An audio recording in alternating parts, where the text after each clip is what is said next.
3개월 동안 걸어왔습니다.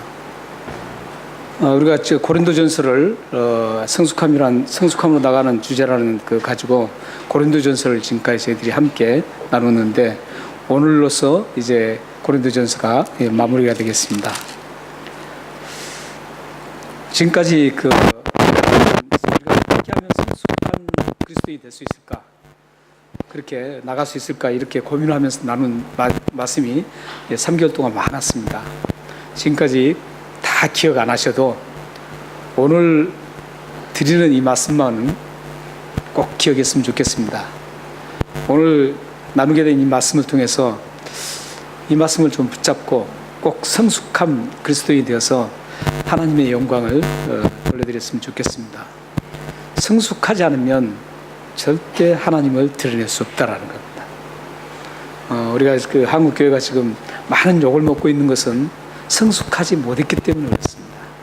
성숙하면 하나님의 영광이 드러나고 하나님의 거룩하신 이름을 믿지 않는 사람도 찬양하고 믿는 사람들이 많아질 수가 있습니다. 그렇기 때문에 우리 북배변 장로교회 사랑하는 우리 모든 지체들이 성숙한 그리스도인 되어서 많은 사람들에게 하나님의 살아계신 것을 확실하게 보여드리고 오직 우리를 구원하실 분은 예수 그리스도 한 분밖에 없다라는 것을 여러분들이 증거해 나가는 그런 복된 삶이 되었으면 좋겠습니다. 제가 오늘 말씀을 준비하면서 생각났던 분이 한 분 계십니다. 오래전에 제가 와린가 골프장에서 혼자 이제 그 트윌라이트 때 이제 골프 치러 갔었는데 트윌라이트는 2시 반 이후에 이제 치면 좀 쌉니다. 그래서 혼자 연습 삼아서 이제 한번 갔습니다. 갔는데 어느 호주 할아버지께서 혼자 앞에 치시려고 하다가 우리 같이 칠까 그러더라고요. 그래서 그러자고 해서 이제 같이 쳤습니다. 근데 이분은 그 캐나다에서 따님 보러 오기 위해서 따님 댁에 방문하러 오셨다 그러더라고요. 근데 그 당시에 79세더라고요. 그러니까 지금은 한 3년 전 일입니다. 그러니까 지금 한 82세 정도 되셨죠. 지금도 아마 건장하실 거예요. 그때 당시에도 굉장히 건장하시더라고요. 79세 되신 분하고 이제 둘이 골프 라운딩을 했습니다. 라운딩을 하면서 이제 이것저것 물어보면서 같이 치는데 이제 이분이 이제 내가 물어봤어요. 이제 캐나다는 그거다 이제 영국 사람들이 건너갔잖아요. 그래서 혹시 앵글리스 순종이냐 물어봤어요. 그랬더니 아니라는 거예요. 어디냐 그랬더니 마케도니아 출신이래요. 그래서 제가 처음으로 만난 마케도니아 사람이었습니다. 호주에 다민족이 그렇게 많이 사는데 한 번도 제가 이 마케도니아 사람들을 만나본 적이 없습니다. 근데 그분이 마케도니아 출신이라는 거예요. 그러니까 제가 굉장히 관심이 급격하게 늘어나는 거예요. 그래서 그분과 라운딩을 하면서 이 골프에 관심은 별로 없었고 둘이서 같이 성경적인 얘기를 굉장히 많이 했습니다. 그분은 브래들린 처치에 캐나다에서 다니고 있더라고요. 원래 그 마케도니아는 지금 마케도니아 정교회라는 곳이 한 그 70%를 차지하고 있거든요. 그런데 그분은 이 브래들린 처치 교단에서 이렇게 신앙생활하고 계시더라고요. 그래서 굉장히 많은 대화를 이렇게 쭉 했었습니다. 이분은 이제 카나다에서 뭘 하셨냐 그랬더니 전투 그 군인이었더라고요. 그래서 그보고 이제 마샬이라고 그러죠. 전투 군인으로 있었대요.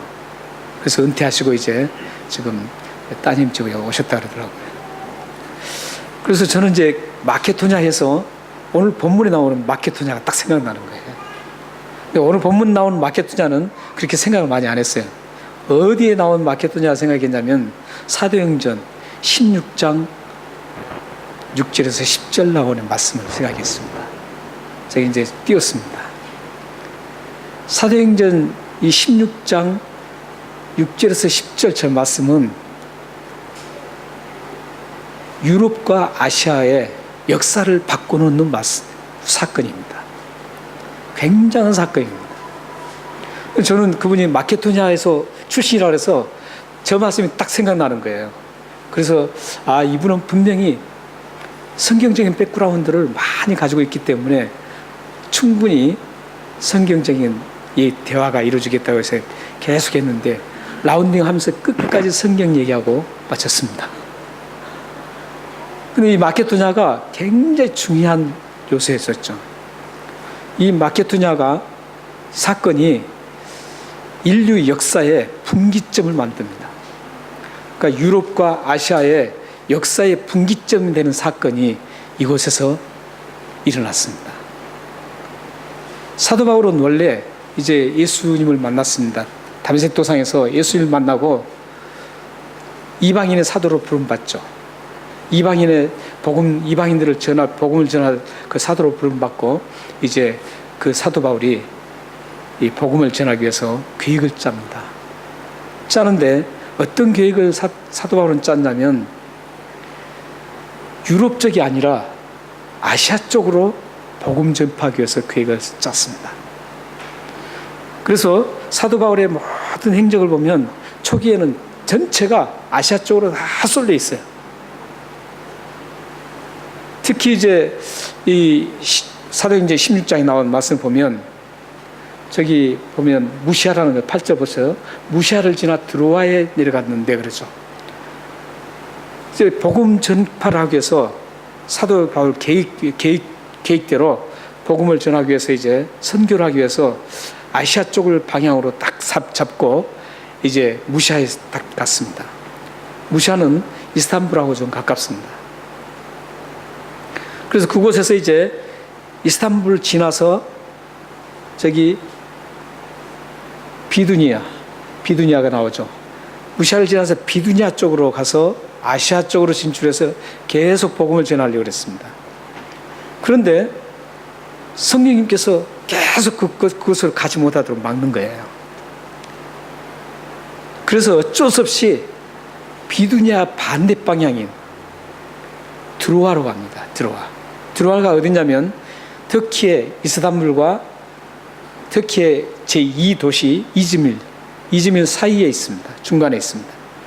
여러분들 트로이 목마라는 그 전쟁 많이 들어보셨죠? 그 전쟁을 했던 곳이 바로 드로아입니다. 트로이 목마였는데 거기가 옛날에는 항구였었어요. 근데 제가 가봤더니 지금은 항구가 아니에요. 근데 당시에 사도 바울이 이 복음을 전할 당시에는 그 트로이 목마 했던 그 전쟁 했던 곳이 드로아가 항구였습니다. 항구 도시였는데 항구 도시라는 그 흔적들이 굉장히 많이 나와 있어요, 거기. 그래서 거기 드로아에서 꿈을 꾼 환상을 봅니다. 밤에 사도 바울이 환상을 봐요. 환상을 보는데 마케도니아는 빌립보 교회가 있는 그쪽을 마케도니아 지방이라고 했습니다. 마케도니아 그 지방에서 유럽 쪽이죠. 거기서 한 사람이 막 우리를 도와달라고 요청을 합니다. 그 환상을 보는 거예요. 그리고 나서 사도 바울이 계속 비두니아로 가지 않게 아시아 쪽으로 가지 않도록 막으셨던 성령님께서 저쪽으로 가라는 것이나 그 계획을 하나님의 계획을 인식을 합니다. 자신이 계획했던 것이 아니라 그 방향이 아니라 하나님이 유럽 쪽으로 가라는 그런 계획임을 깨닫고 나서 이제 유럽 쪽으로 발길을 돌려서 선교를 하기 시작합니다. 제가 이것을 생각하면서 그분에게 그랬어요. 혹시 당신의 선조가 혹시 사도 바울을 막 이렇게 요청한 사람 아니었냐 환상 중에 그랬더니 혹시 그럴 수도 있다고 그러면서 같이 웃기도 했습니다. 그때부터 아시아와 유럽의 역사가 달라집니다. 사도 바울이 이제 아시아 쪽으로 가지 않고 자기의 계획을 모두 포기하고 하나님의 계획에 맞춰서 이제 유럽 쪽으로 이 복음을 증거하면서 선교하기 시작합니다. 그래서 그리스, 이탈리아, 또한 영국, 독일, 스위스 이런 모든 나라가 복음을 그렇게 일찍 받을 수가 있었습니다. 그때 그 시기가 우리나라는 어떤 시기인 줄 아세요? 지금 제가 말씀드리는 이 시기가 어떤 시기냐면 우리나라는 삼국시대 초기입니다. 고구려 백제 신라 그때예요. 지금 그때 사건을 제가 말씀드리는 거예요. 얼마나 문명의 차이가 많이 났겠어요. 그래서 사도 바울이 이렇게 환상을 보고 그쪽으로 유럽 쪽으로 턴을 냈습니다. 턴했는데 저는 참 아쉬운 부분이, 아시아 사람으로서 아쉬운 부분이 있어요. 이 사도 바울이 선교 여행했던 거리가 아시아에 충분히 우리나라까지 돌아갈 수 있었어요. 이 사도 바울이 1차 전도 그 거리가 2년 동안 1차 전도를 했습니다. 2년 동안 1차 전도를 여행을 했는데 그게 약 2,400km입니다. 그리고 2차 전도는 3년 동안 했습니다. 3년 동안 선교 여행을 했어요. 근데 그 거리가 4,500에서 5,600km 정도 됩니다. 3차 전도 여행은 5년 동안 했습니다. 5년 동안 했는데 5년 동안의 그 거리, 선교 여행했던 거리가 약 5,600km입니다. 총 합산해 보면 13,000km가 넘습니다. 그런데 사도 바울이 선교에 기점했던 그 지역에서 중국 국경까지 거리가 몇 킬로 정도 되냐면 한 4,600km밖에 안 됩니다. 그리고 인도는 약 4,200km밖에 안 됩니다. 우리나라는 13,000km 정도 됩니다. 13,000이 아니라 우리나라까지는 약 7,300km입니다. 7,300km. 그러니까 총 사도 바울이 13,000km를 여행을 했는데 우리나라 7,300km니까 우리나라까지도 충분히 선교로 올 수 있었습니다. 이 거리상으로 봐도 굉장히 아쉬운 부분이 많아요. 이 바울이 유럽 쪽으로 이 선교를 함으로 인해서, 복음을 전함으로 인해서 그들이 사실 그쪽에 옛날에 그 민족들은 중국이라든지 인도라든지 이 민족들보다도 훨씬 야만적이었고 문명이 깨어나지 않는 그런 곳이었습니다. 그쪽은 굉장히 야만적이었고 아주 굉장히 그쪽은 사람들이 깨어나지 않는 비문명을 갖추는 그런 굉장히 떨어지는 곳이었습니다. 그런데 사도 바울이 이 마케도니아 그 사건을 통해서 복음을 그쪽으로 유럽 쪽으로 전함으로 인해서 그 야만족이 이제 완전히 바꿔지기 시작합니다. 복음을 받고 그들은 이제 문명이 깨어나기 시작합니다. 그리고 그들이 구원을 얻고 하나님으로부터 엄청난 축복들을 누리기 시작합니다. 그래서 그들이 지금 전 세계를 장악한 이유가 거기에 있습니다. 전 세계를 이끌어가는 그런 국가들이 되었습니다. 그때 당시에 문명의 차이가 중국이라든지 거기의 차이는 이루 헤아릴 수 없었습니다. 비교할 수 없을 만큼 중국이 훨씬 더 문명국이었습니다. 그럼에도 불구하고 이 복음이 들어감으로 인해서 그들이 완전히 달라지기 시작했습니다. 여러분들이 정말 진정으로 여러분 마음속에 복음이 들어가면 여러분들이 어두웠던 것들이 다 깨어나기 시작합니다. 여러분의 삶이 달라집니다. 여러분 자녀에게 진정한 하나님 말씀의 복음을 심어놓으면 그들의 마음에 어두웠던 것들이 다 깨어집니다. 그리고 그들이 지혜가 있게 되고 그들이 하나님 앞에 아름답게 쓰임받을 수 있도록 하나님께서 모든 조건들을 허락해 주십니다. 그렇기 때문에 여러분들이 자녀라든지 여러분 자신들이 신경 써야 될 것은 어떤 외적 조건을 갖춰주는 게 아니에요. 외적 조건을 갖춰서 뭔가 그들 이루게 하려고 하는 것이 아니라 여러분들이 정말 그 아이들에게 하나님 말씀을 깊이 잘 심어주면 그들이 이 세계를 주도적으로 이끌어갈 수 있는 그런 사람으로 하나님께서 만들어 주신다는 겁니다. 꼭 기억하시기 바랍니다.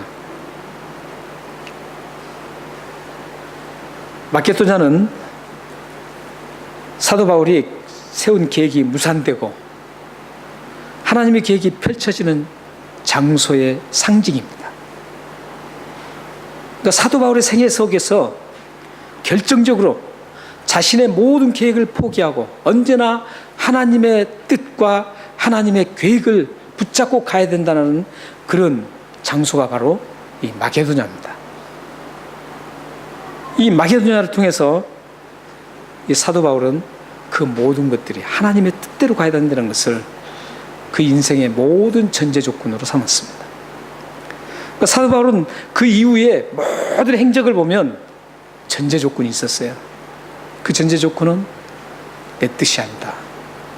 하나님 뜻이라면 어디든지 가고 하나님의 뜻이라면 나의 모든 걸 포기하는 그런 사람으로 바꿔지기 시작합니다.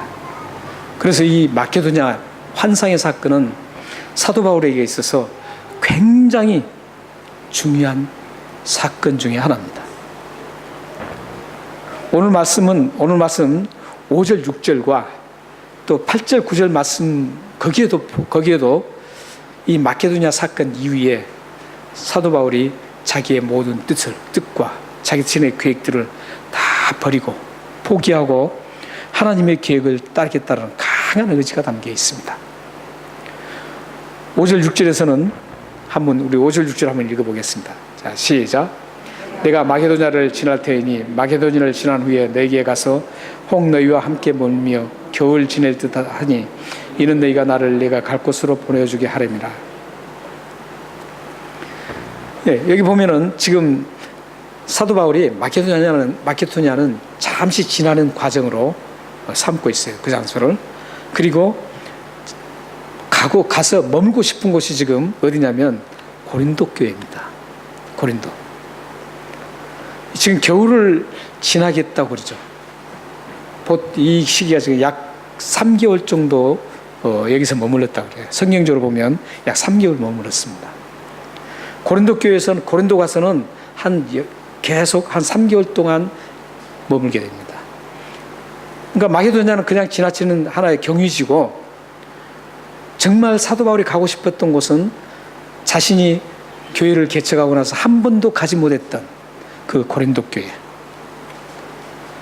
항상 소식을 들을 때 분쟁과 수많은 문제를 안고 있는 그 고린도 교회. 그 교회를 꼭 방문해서 그런 모든 문제를 아름답게 만들고 싶어하는 그런 강한 욕망을 가지고 열정을 가지고 있었습니다. 그래서 지금 그곳에서 머물기를 원한다고 하고 있습니다. 그런데 7절을 보십시오. 7절을 보면 이제는 지나는 길에 너희를 보기 원치 아니하노니 여기서는 어떤 뜻이냐면은 지나는 게 원치 않는다는 게 아니라 그냥 지나는 길에 너희들 보는 것이 아니라 거기서 오랫동안 머물고 싶다 이런 뜻이에요. 이제는 지나는 길에 너희를 보기를 원치 아니하노니 이는 만일 주께서 허락하시면 얼마 동안 너희와 함께 머물기를 바랍니다. 잠시 지나는 것이 아니라 그런 걸 원치 않고 하나님께서 원하시면 하나님께서 허락하시면 그곳에서 허락하신 날 동안 계속 있기를 원한다는 겁니다. 사도 바울이 자신이 계획 세워서 자신의 플랜으로 선교 방향을 아시아로 잡았지만 하나님의 계획은 그게 아니었습니다. 하나님의 계획은 그 플랜이 유럽 쪽이었습니다. 그래서 그 사실을 알고 자신의 계획을 포기하고 하나님의 뜻을 따랐던 그 사도 바울. 그 사도 바울이 오늘 본문에서도 자기가 고린도 교회에서 많이 머물고 싶지만 단서를 붙이고 있습니다. 무슨 단서입니까? 주께서 허락하시면 그런 단서입니다. 사실 우리는 이런 단서에 굉장히 약해요. 이런 단서를 붙이기가 참 약해요. 하나님께서 허락하시면 하겠다라는 그런 전제 조건이 참 약합니다. 이 전제 조건을 굉장히 강하게 붙잡으셔야 돼요. 그러면 성숙한 그리스도인이 될 수 있습니다. 하나님이 허락하시면 하겠다. 하나님이 허락하지 않으면 나의 모든 걸 다 포기하겠다. 이런 전제 조건이 여러분들은 꼭 가지고 있어야 됩니다. 어떤 일을 해도, 여러분의 자녀를 교육을 시킬 때도, 여러분 가정을 일굴 때도, 사업을 할 때도,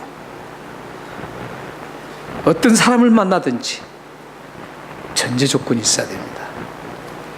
이게 바로 하나님이 허락하신 건가, 하나님이 허락하지 않는 건가, 이걸 먼저 전제 조건이 돼야 됩니다.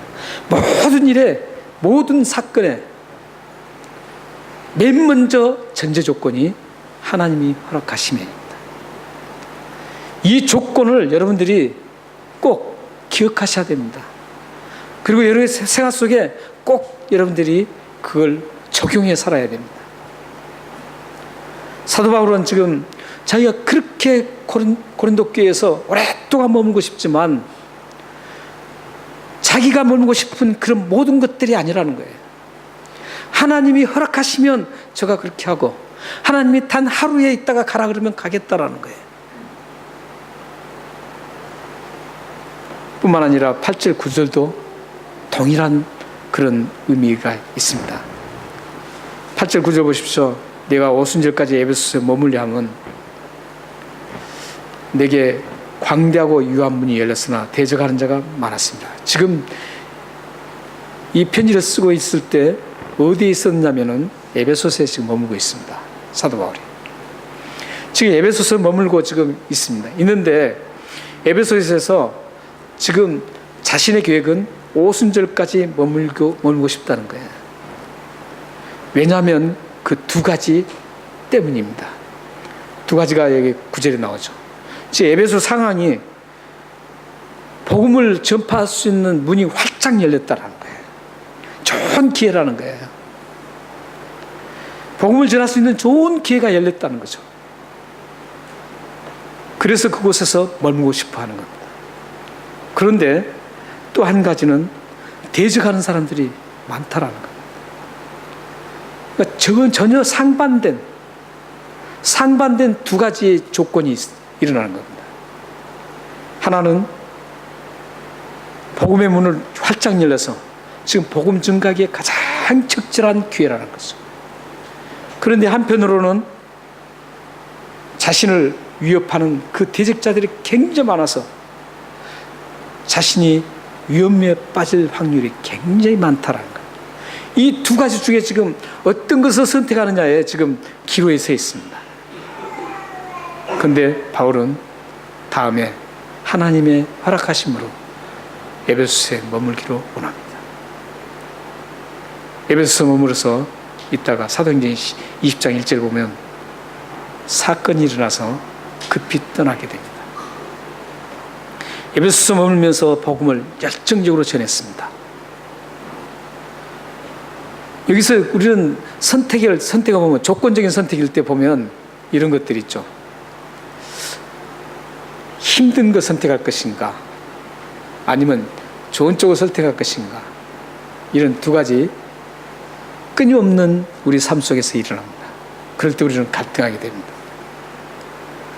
갈등하게 될 때 우리는 될 수 있으면 내가 좀 더 편한 쪽으로 선택하기 마련입니다. 그럴 수밖에 없죠, 사실. 우리 인간인데 안 그렇습니까? 그걸 뭐라고 할 수는 없어요. 그러나 우리가 여기서 전제 조건을 생각해야 됩니다. 하나님이 허락한 게 무엇인가? 하나님을 위해서는 어떤 것이 더 유익한 것인가? 이 전제 조건을 우리는 따지고 선택을 해야 한다는 겁니다. 사도 바울은 자신의 위험이 있어도, 자신이 목숨이 달아날지라도 복음의 문이 열린 그 기회를 놓치지 않겠다라는 그런 단호한 결단을 했습니다. 그래서 그는 에베소서 머물며 죽을 그 직전까지 가는 그런 엄청난 고난 속에서도 에베소에 복음을 심었습니다.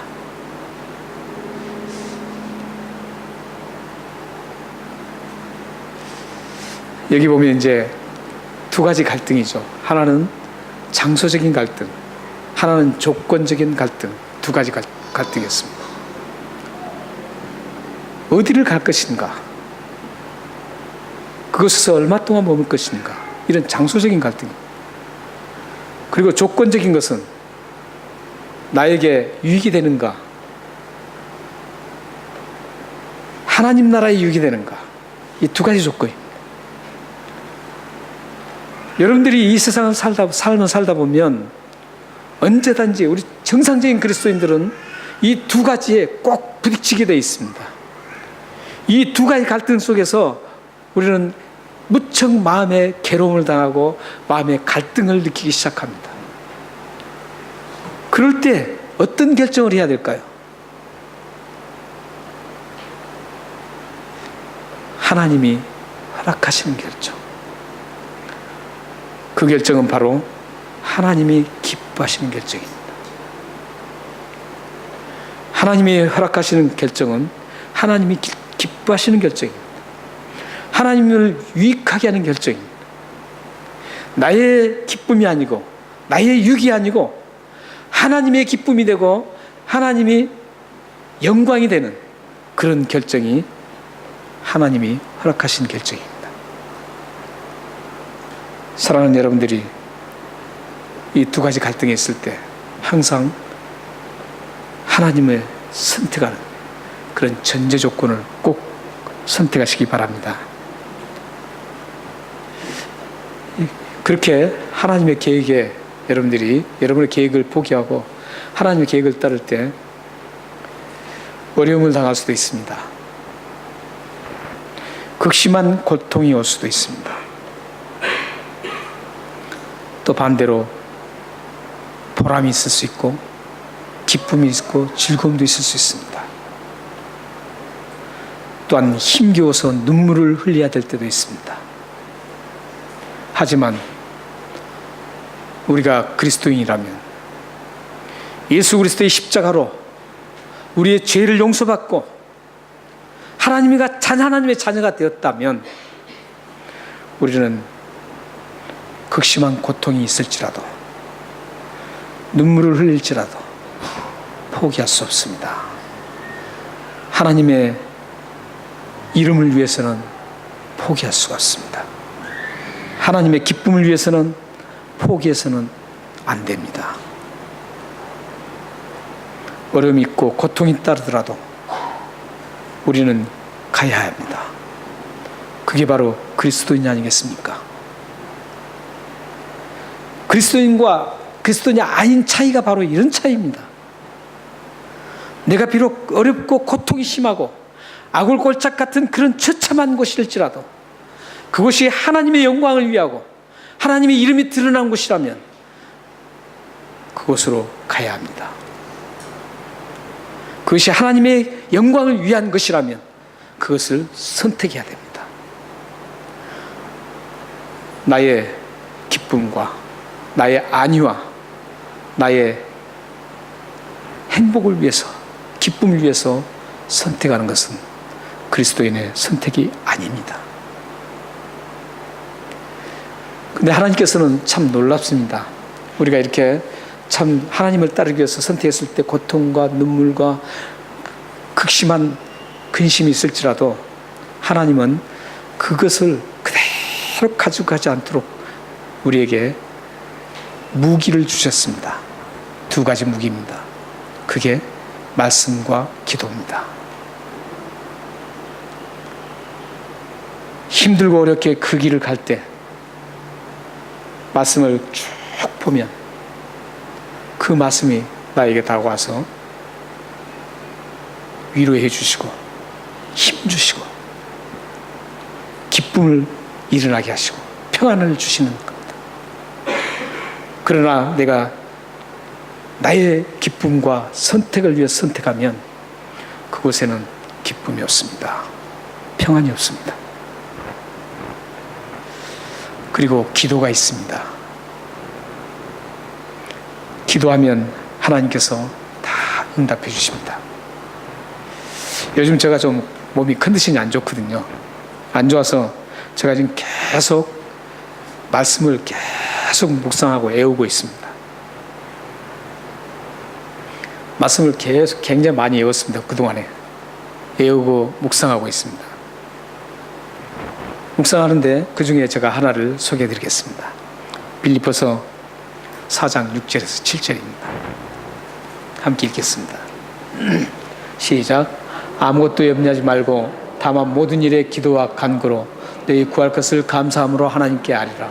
그리하면 모든 지각에 뛰어나신 하나님의 평강이 그리스도 예수 안에서 너희 마음과 생각을 지키시리라. 이건 이번 주에 외웠던 말씀입니다. 옛날에 외웠는데 잊어버렸어요. 그래서 다시 이제 외웠습니다. 여기 보면요, 아무것도 염려하지 말고, 저기 보면 아무것도 염려하지 말라는 거죠. 뭐 몇 가지만 염려하지 말라는 게 아니에요. 모두 염려하지 말라는 뜻입니다. 여러분의 건강 염려하지 말라는 겁니다. 여러분의 가정, 여러분의 자녀, 여러분이 하는 사업, 여러분의 인간관계, 여러분의 모든 것 다 염려하지 말라는 것이죠. 염려하지 말라는 거예요. 왜요? 다만 집중을 하는 거예요. 뭘 집중해요? 모든 일에 기도와 간구로 너희 구할 것을 감사함으로 하나님께 아뢰라는 겁니다. 기도가 얼마나 큰 무기입니까? 여러분이 하나님의 뜻을 결정하고 하나님 기쁨을 위해서 결정했을 때 따르는 그 고통과 극심한 힘든 일들, 그리고 눈물 흘릴 그 일들이 있을지라도 여러분들이 저 맛을 부여잡고 하나님 앞에 기도하시면 그 모든 것들이 다 하나님께서 해결해 주신다는 겁니다.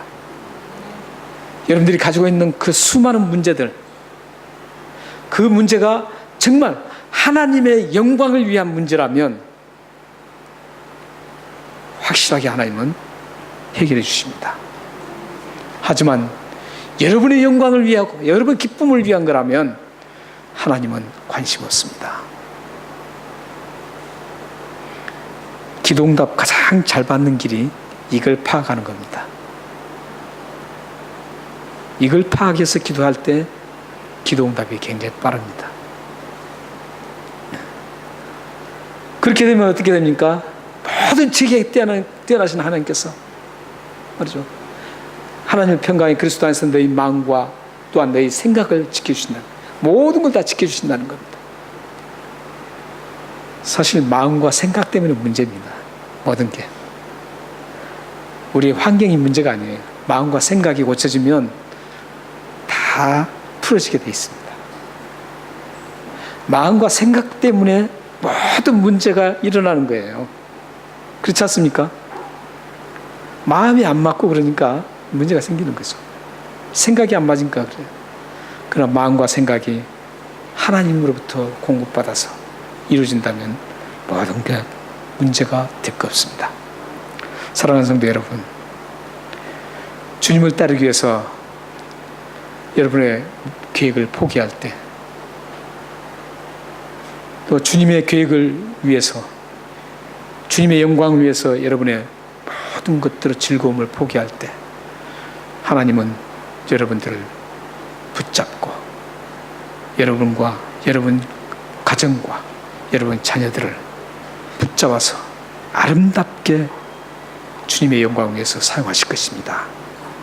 힘들고 어려울 때 여러분들이 말씀을 붙잡고 기도를 하고 해서 그것을 돌파해 나가는 여러분 되시기를 주님으로 축원합니다. 기도하겠습니다.